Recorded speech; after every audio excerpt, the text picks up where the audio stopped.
bullying you? Bro, go ahead and tell people how you talk to people. How you tell my security guard, oh, you homeless, oh, you work for me, oh, you're poor. You always hating on something. It sets you apart from being a critic from a hater. You don't even do nothing. I've given you a career, and time you just disrespect me. I wrote every verse you've done. I dressed you. I dressed all 5 of y'all, bro. Oh, bro, you ain't made no money, bro. See, this is the problem with you new artists. You $900,000 in a hole, and I got every receipt. $900,000 concrete in a hole. Alright guys, we got an interesting one to unpack today. Lots of beef between male rappers and female rappers. And that's not something we usually see. Usually it's, female rappers beefing with other females, males beefing with other males. But the worlds have collided, and there's a bigger, more important message at play here. So let's unpack all these issues and discuss the bigger problem here. So the first ugly little beef that we have going on is between Lil Yachty and his former artist Karrahbooo. Now, if you guys don't know who Karrahbooo is, she was part of Lil Yachty's Concrete Collective, and she really stood out from her On The Radar freestyle. With Yachty and his group, she stood out for her unique style. She was the last one to rap within the cypher, and she seemed to show a lot of potential, but just a couple months ago in July, she mysteriously left the group, and Lil Yachty confirmed her split, but also said that he had nothing negative to say about it. Then on August 22nd, ironically the day before Lil Yachty's birthday, a fan says that she bumped into Karrahbooo at Red Lobster, and Karrahbooo told the fan that she was kicked out of the group. They bullied her, they were mean to her, and the fan shared a picture of her and Karrahbooo at Red Lobster while also saying, "Bro, she walked into my job at Red Lobster to order some biscuits, and I asked her why she left. She immediately corrected me and said, I didn't leave, they kicked me out," saying they were really mean to her and bullying her a lot. She doesn't talk about it, but she seemed really hurt, to be honest. Like, they really did her dirty, and I believe it's because her name was the biggest behind Yachty, if we're being real. I only started listening to him again because of her. They're haters, and I told her she'll do just fine without them, and F them. Now, this tweet, along with another issue, which we'll touch on shortly, basically prompted Yachty to go on Instagram Live and go off on Karrahbooo. He said, "Bro, go ahead and tell people how you talk to people. You talk to people like they were nothing, like they're small, like they're beneath you. How you told me you're gonna spit on me when you see me. Your brain is clinically imbalanced." Then he makes some even bigger claims where he basically says she was like this Fortnite emote that he basically created out of thin air. He said, "I've given you a career and time again you disrespect me. I wrote every effing verse you've done. I dressed you." Then Yachty goes on to actually leak the On The Radar freestyle that put Karrahbooo on the map, showing that he actually wrote the song word for word, bar for bar. He then went on to say, "Nobody would even know who the F Karrahbooo was if it wasn't for me. I've been nothing but loving and caring. I paid your bills and gave you money. What the F are we even talking about, bro?" Now, to me, this whole rant kind of seems like Yachty's on a bit of a tipping point. See, Yachty doesn't get a lot of credit for things that he's brought to the game.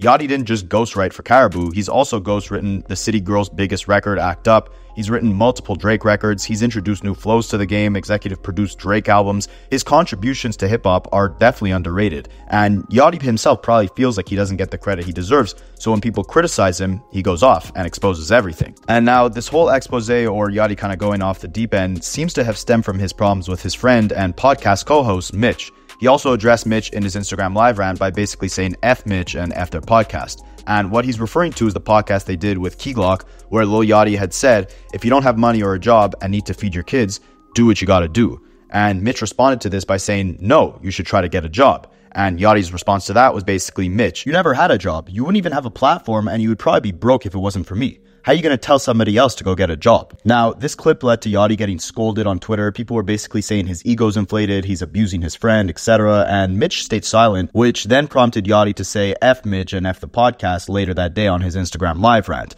Only after that rant did Mitch confirm that they were just joking around, and in a way, these people who Yachty gives these looks to should just be thankful and do anything they can to stick up for Yachty, but at the same time, Yachty is A, making it look like he's a bad person who mistreats the people around him, but more importantly, he's putting himself in a position where he'll be missing out on opportunities by either crashing out or starting beef with people that he's collaborating and making money with. And that leads me into the bigger lesson of this video and what we'll discuss with Joe Budden as well, which is that you're never bigger than the program. Karrahbooo and Mitch are not bigger than the platform that Yachty built for them, so they should pay him the respect and appreciation he deserved for doing so. They'll have a much longer, better career if they weren't entitled, but at the same time, this also applies to Yachty. Yachty has a hard time understanding that he's not bigger than the program. He's not bigger than hip-hop. he made a lot of these same mistakes when he first came into the game, and he'd probably get a lot more credit for all the writing he's done, all the influence that he's had, all the work that he's put in, if he didn't make disrespectful comments towards hip-hop legends like Nas, Biggie, or Tupac early in his career. Not only did he come in the game with an unconventional sound, but he then tried to denounce the importance of the role that the previous generation of rappers played in helping Yachty attain the success that he received. Now, I'm not saying don't speak your mind or what you believe in,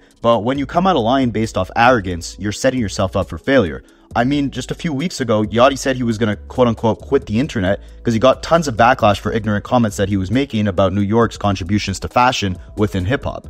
Then there was the time he said that hip-hop was dead, and everyone clowned him for being the one responsible for killing it. Then there was the time he said F. J. Cole, like the list goes on, and again, it just leads back to whether it's Yachty or his artists, they gotta realize that they're not bigger than the program. If Yachty impulsively says F this podcast, he's exposing the whole label for copying his style, he's abandoning his friends and artists. Yeah, he might be bigger than them, but how's he gonna grow and evolve as an artist if he continues cutting everyone off? I mean, he built this successful podcast in less than a year, and now he wants to cancel it because his co-host didn't defend him on Twitter. That podcast has been more successful and probably put more money in Yachty's pocket than any song he's made in the last 2 years. If your ego gets inflated and you think you're bigger than the program or the platform you express yourself on, you'll almost always leave yourself isolated and looked at as the bad guy by the general public. And that leads me into the next point we gotta touch on. See, speaking of the bad guy, there's no one who's looked at as more of a hater in hip-hop than Joe Budden. But I'm actually here to defend Joe in this case. See, Joe has had some issues recently with some of the biggest female rappers in modern day hip-hop. That includes Cardi B and Young Miami. With Cardi B, it started because Joe's been very critical of her absence in music,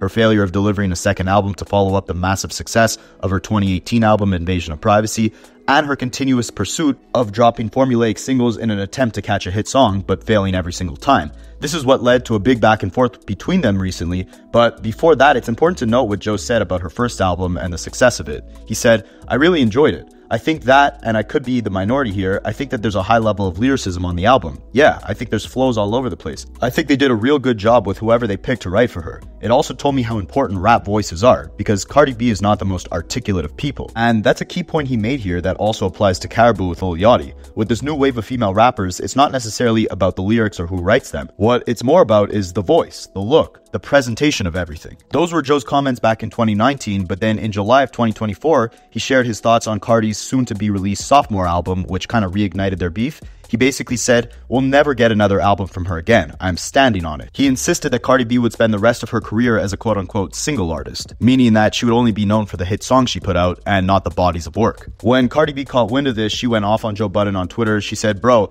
I gave you a lap dance 2 times in the New York strip club Starlets. You was high as F on COKE." Now, the same way Yachty was crashing out over just a little bit of criticism that he was receiving, Cardi B was crashing out the same way on Joe Budden and showing her insecurity on being called a singles artist. And it goes back to realizing that you're not bigger than the program. Joe Budden is a media personality. His job is to comment on artists, comment on the culture, and express his opinion in an honest way of where artists' careers are heading. Cardi B crashing out at Joe Budden over his opinion is not going to help her sell more albums or not be looked at as a singles artist. If anything, it's just going to shed more light on Joe's comments and make people realize that he ticked a nerve and that she probably believes the same thing as he said deep down, and that's why it struck a nerve and she was quick to go off and give it attention. She's not bigger than the program. She's not bigger than her last hit single. The day she realizes this will be the day that she can objectively look at the facts and focus on what's important, which is just basically improving her music. If you're more focused on haters than you are on improving as an artist, you'll always be caught up in the BS and you'll always be remembered for the BS. You won't be remembered for the music. And you're only helping push that narrative that Joe Budden is spreading, which is that you won't drop your sophomore album. I hate to bring this guy up, but someone who realizes this better than anyone else is Drake. See, Drake is probably the most hated rapper in the game. He's also the biggest rapper in the game. It's a double-edged sword. The bigger you get, the more hate you're gonna get. I personally think his music has been suffering a decline since around 2016,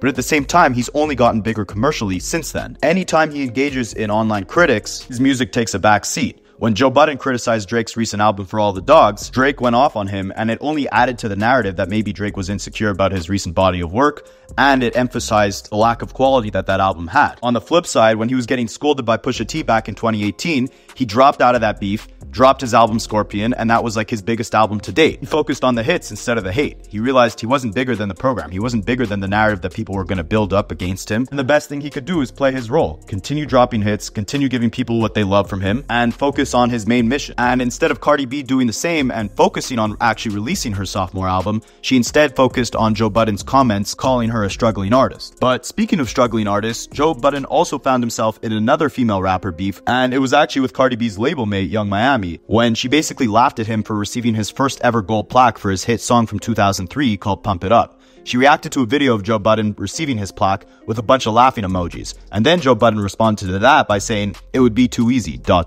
implying that it would basically be too easy to roast Young Miami for having an even less successful music career than he had. Funny enough, Joe's in his 8th year of retirement, but he still has 5 times more monthly listeners on Spotify than Young Miami does. Young Miami responded to Joe's threat by saying, "Another one bites the dust, remember? You were just celebrating when you thought I took an L. I can laugh. You were just laughing at me, so let's laugh." Now, to me, this whole issue with Young Miami, Cardi B, or even Karrahbooo raises a bigger issue of where female rap is at today, or even just females in hip-hop in general. I think we're in a pretty rough spot where female rap or just females in hip-hop are being pushed so much by major labels, by the media, but a lot of it isn't based off real talent. It's based off personality and look and appearance. So when the music isn't hitting the same as it once was, then they resort to crashing out because they're not getting the same love that they were getting at first. But the root of the problem is that all this love, all this success that a lot of these newer female rappers are receiving is disingenuous. It's inauthentic. The reason Cardi can't put out a sophomore album, the reason Young Miami has hits but then has less Spotify monthly listeners than Joe Budden, the reason why a lot of these female rappers' careers are very short-lived is because a lot of them hide behind ghostwriters. They're only as good as the last song that their ghostwriter wrote. They're only as big as the label wants them to be. And when a Karrahbooo bites the hand that feeds her, like Lil Yachty, or Young Miami, who's supposed to be a media personality, is out here beefing with other media personalities just for criticizing objective things like record sales, it pulls the curtain back behind the facade and emphasizes the bigger problem at hand, which is that a lot of them are just gimmicks. Karrahbooo didn't blow up for her music, she blew up because of her personality. Same thing with Ice Spice. They have more likes on Instagram than they do listeners on Spotify. Cardi B started her career on Love and Hip Hop as an actor. The music is secondary. It's all fabricated by the labels, by the ghostwriters, social media, and that's why it's so short-lived. So when you start taking these opportunities for granted and start crashing out, you feed into the negative narratives, and that's what's going to make the fans turn on you very quickly. But it's the same thing with Lil Yachty. Like, if these people just shut up and let the work speak for themselves,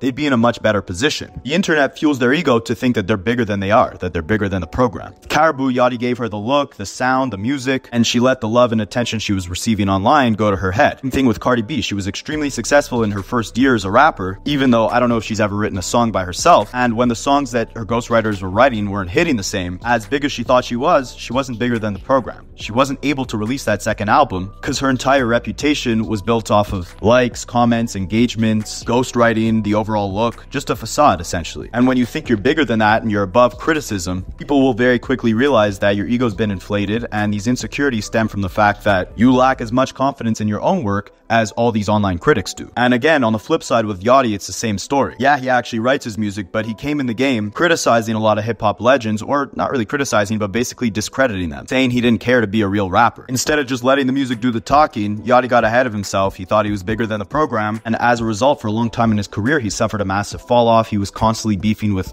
quote unquote old heads. He was looked at as one of the mumble rappers who killed hip hop, and he fed into those narratives by not shutting up and not letting the music do the talking. And he's doing the same thing now in 2024. He has a successful rap collective with Concrete. He has a successful podcast with his co-host Mitch. His career is in a good space, but instead of just handling these issues privately, his ego gets inflated, he feels underappreciated, and he resorts to spazzing out online, canceling his podcast, upping Karrahbooo from his label, who in my opinion probably would have been the most successful person on the label, which would have made Yachty a ton of money. And I mean, he's more popular today for his podcast than he is for his music. So abandoning something like that, arguing with someone who's supposed to be your best friend, it's only going to make the narrative on you look even worse. And when I say you're not bigger than the program, I mean, you got to recognize what people love you for, right? And what came before you. What people or platforms are responsible for putting you in the position you're in today. With Yachty, it's the previous generation of rappers like Lil Wayne, Gucci Mane, Soulja Boy, who opened the door for Yachty to do what he does, and for fans to embrace it. Today, we love him for things like his Concrete Collective or his podcast. By discrediting the previous generation of rappers, or your own label mates, or your podcast co-host, you're creating a negative narrative and distracting the fans from what they love you for. With Cardi B and Young Miami, it's the same exact thing. The foundation of who they are as artists are built off a lot of superficial things like looks, engagement, appearance, hits, sales, no true artistry. And when you're up, you're up. When Cardi B's ghostwriters pen her up a nice record, Joe Budden is going to be the first one to give a positive review of it. But again, you're not bigger than the program. When you're struggling to sell the way you used to, he's going to have to to speak on these negative things objectively. And by feeding into it and thinking that you're above criticism, you're only making fans more eager to criticize you more. Same with Yachty. You're not above anyone just because you're bigger than someone. So to crash out or abandon the people or platforms that made you as successful as you are today, you're only setting yourself up for failure, setting yourself back,